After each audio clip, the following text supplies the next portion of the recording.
Future जजेस।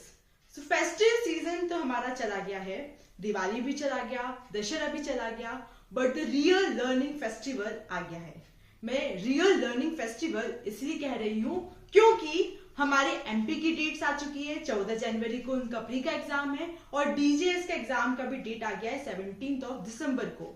चूंकि time तो बहुत कम बचा है और इसी चीज को कंसिडर करते हुए हम लाए हैं आपके लिए बहुत ही अच्छा ऑफर ये है कि आप अगर जुडिशरी का कोई भी सब्सक्रिप्शन लेते हैं तो आपको अप टू 42% ऑफ मिलेगा।